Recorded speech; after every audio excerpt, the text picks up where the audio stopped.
Everyone please take a deep breath. I have had a good lifetime. I'm sure there are a few people who are still munching on the other side of the room, but they'll join us. So, being like more of a Singapore Airlines rather than any other airlines, let's begin on time. It's already 10:10. I'm really happy and elated to be part of, or rather, chair and moderate this particular 1 hour of panel discussion between my esteemed colleagues who are on stage with me. The topic is going to be about objectification and the topic is about objectification and crime against women, right? So it is very wide. You can talk about, go back in ages, you can go back in time, you can talk about multiple things. But what here we are planning to do is keep it focused around modern times, right? Because that will give us the context on how the women are objectified right from the get-go when they're in college, schools. And then, at the end, how we can provide a solution for this thing, okay? So let me kind of get everyone to see how I have divided this. And I have, of course, shared this with every one of us on the panel, so they are already aware of how I have divided the 1 hour that we'll discuss. So I'll get you all into that.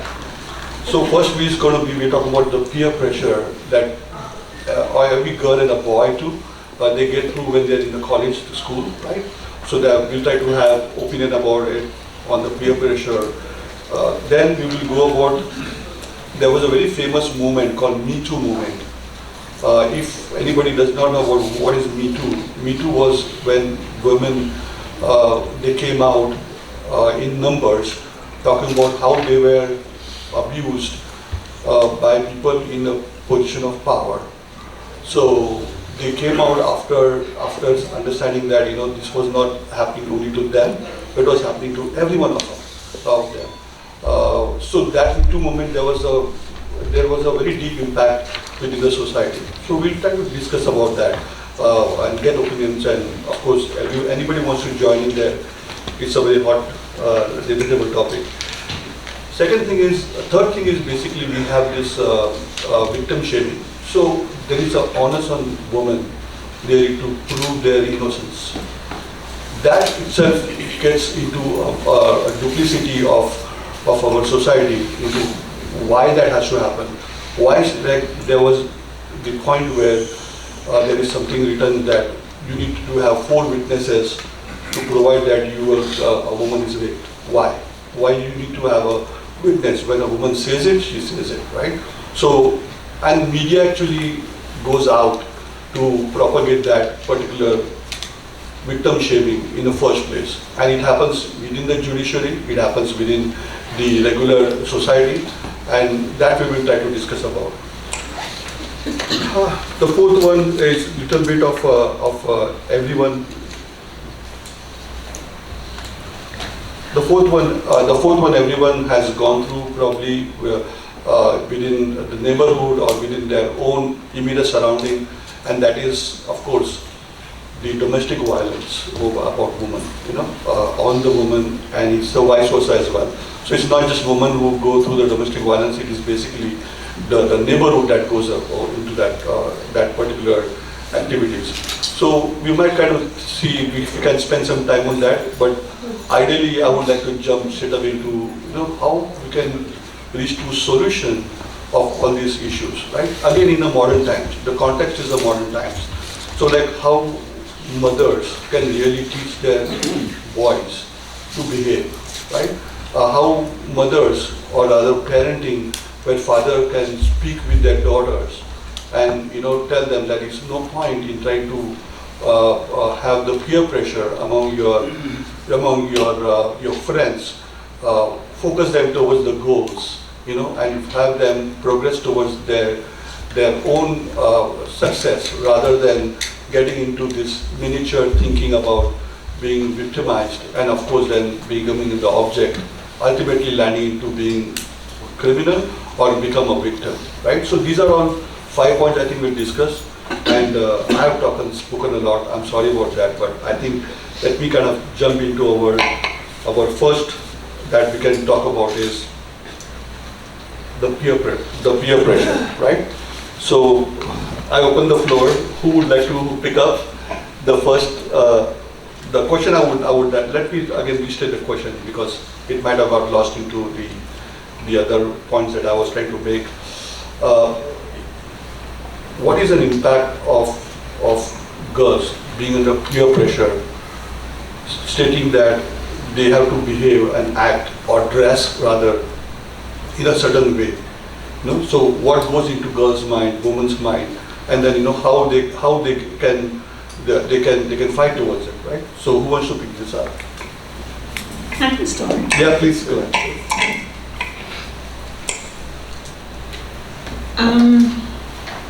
I'm going to use myself as an example because that's my best experience. I don't know if it's necessarily something that was in my mind that I was thinking about how I was being, what I liked, how I dressed, how I presented myself. There was an expectation in my family, of course. I grew up in a Christian household, so there was an expectation that was there. But there was also an opportunity to be who I am. I design fashion and clothes, so I was very different in that respect. I saw things differently. I challenged what was being said and what was considered not okay to wear. So a lot of times, what for me is very important is the parents. What was the parents teaching? How did they grow up? And how did they see how you presented yourself as a young lady, as a woman? What was expected from you and your family? Because that has a lot of impact on how you see the world as a child. Most children are they're not inhibited. It would be nothing for a child just to, you see babies, they'll just take their clothes off and run around. They're not thinking about how somebody is looking at them, if they're right, wrong, or indifferent. They're not. It's the people that are around them, their perception of what they're doing to be right or wrong. So that impact has a lot to do with the parenting and the environment that they're growing up in and what those adults have grown up under and have been perceived as right or wrong. And so that shaming comes when somebody says, oh no, you can't do that, that's not right. Most children, myself, I would always question that. Why? I'm one of 6. My first cousins, it was 8 of them. We all lived in a integrated household. So it was not unusual to run around and be exposed. But how were we groomed into that? We weren't made, it wasn't bad or wrong. We would just talk to and said, okay, you want to wear this, you need to put this on, you do the other thing. Yeah. So that impact depends on who your teachers are and how people perceive you, what they're looking at. What's in your mind when you see that? If you see a young girl who is expressing herself because she really loves who she is physically and her shoulders are out, or she has a short skirt on, what's in your mind? What are you thinking about? Are you making her wrong? Because if you are, oh, you will impact her. If you're staring at her, if you're whistling at her, if if you're saying things to make her uncomfortable, oh yeah, it's going to have a great impact. But if you admire her, or just maybe not say anything, and allow her just to be, what impact would that have? So I see it really broadly and differently in a lot of ways. It's us who are perceiving and making it right or wrong that impacts the children. Amazing. Amazing. Can I have somebody over here? Good afternoon. I'm Sinam Mohamad. I'm Kurdish from Syria. So when we are talking about the issue of the impact on the women or appearance or something like that, we have to put into consideration the society you are living in, the religion you are coming from. So if we come to the Islamic religion, for the woman, she should cover her head and her body. Otherwise, if they look at you, you are not covering, they say, oh, you are Christians, you are non-Muslim, something like that. This is what I practice it actually in my life. So I'm not young, I'm not so young, so I know from that days, I never used to cover my head or to wear, I used to wear whatever I like to, because of my family. My dad, which is very powerful, he supported me. My mom, she was a little bit wanted me to wear long dress, for instance, not short sleeves, something like that. But always I got the support from the father. He said, don't listen to anyone. I know you, what are you inside? So the appearance is not the issue. We have not to justice the people according to what they are wearing and how she is wearing. Maybe if they see a woman, she is wearing very short sleeves or short dress, whatever, oh, she is not a good manner, maybe, something like that. So that is not the way we have to look at. We have to educate our children to be very careful about their mind, what is there. Not only what is whatever they look at you, oh, because I have to mention one thing. Some in our society, the men, when they look, I'm from the Middle East, so it is different from what we are talking here in America or in European countries. So I come from the Islamic family, Muslim family. So, but they never saw about the Islam to wear or to know. They never tell us that Islam you have to wear this, you have to cover, you have to do, no. It's not like that. Islam is between me and God. That is what I know. But I look at some people, when they look at the woman, immediately, the men I'm talking, immediately it comes to their mind, a beautiful woman with short, whatever dress, it comes to the sexual issues. That is not acceptable. The woman is not a sexual one. She is a human being. She has to be respected.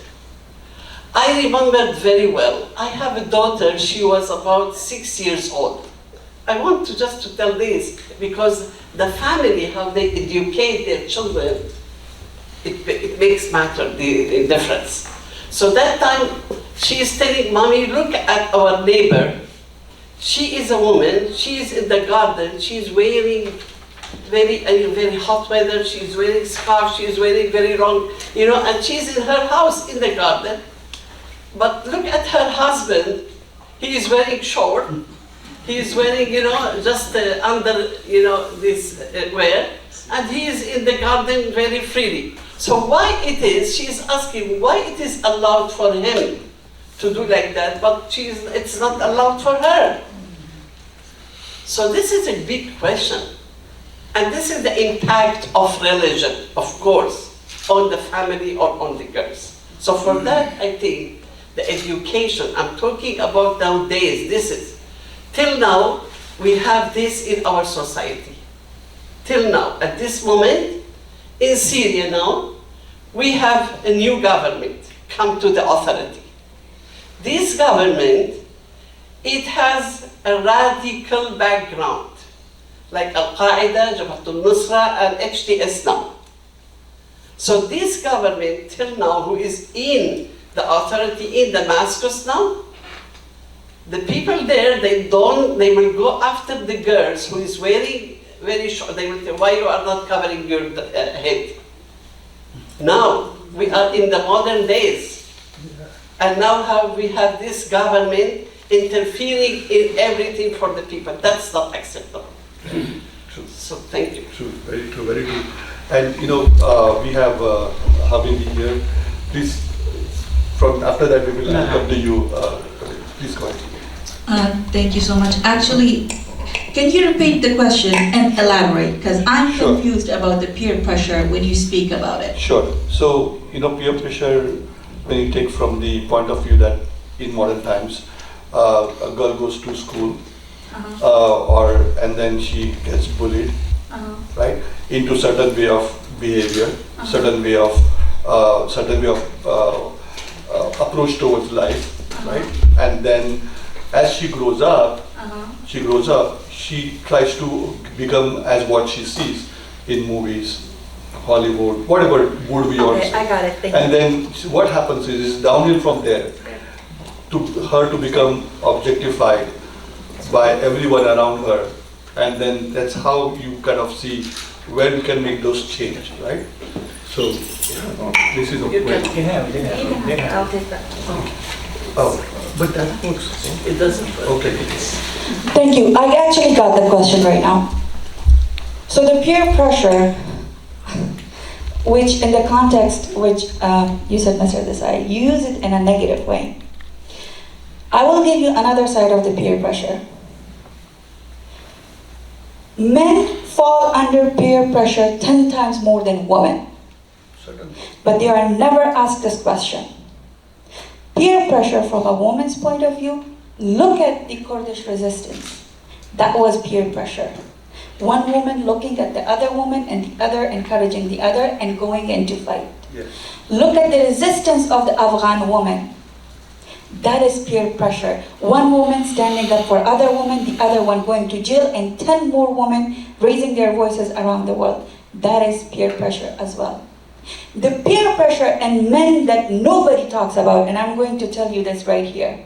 What is the honor system? Can you tell me? The honor system is that the honor resides in men, but the dishonor is brought by women. Who is under peer pressure now? Is it a woman or a man?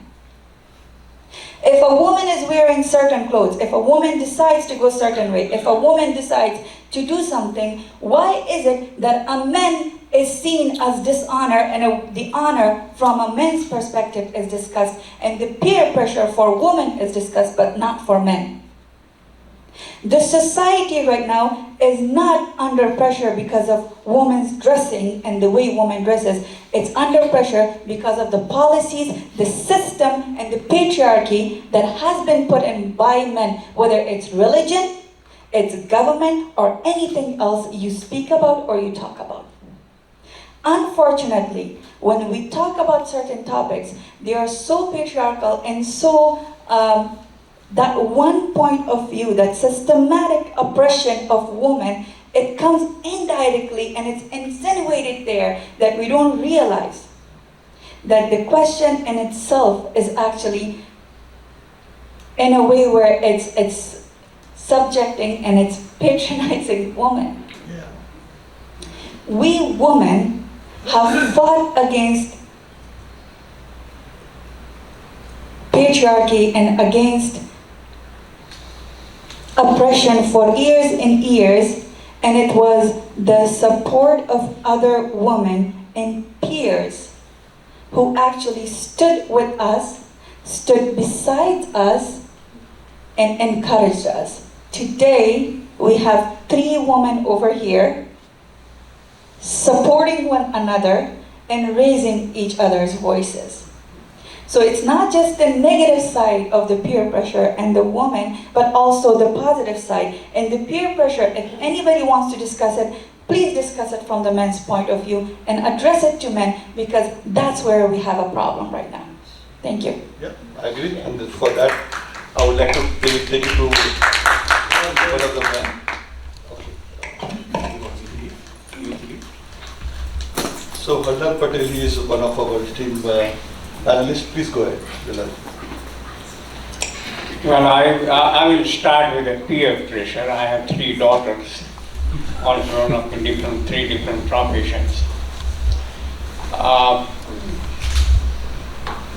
If I can start in my own family with my mother, my wife and a daughter, we are a moderate conservative family.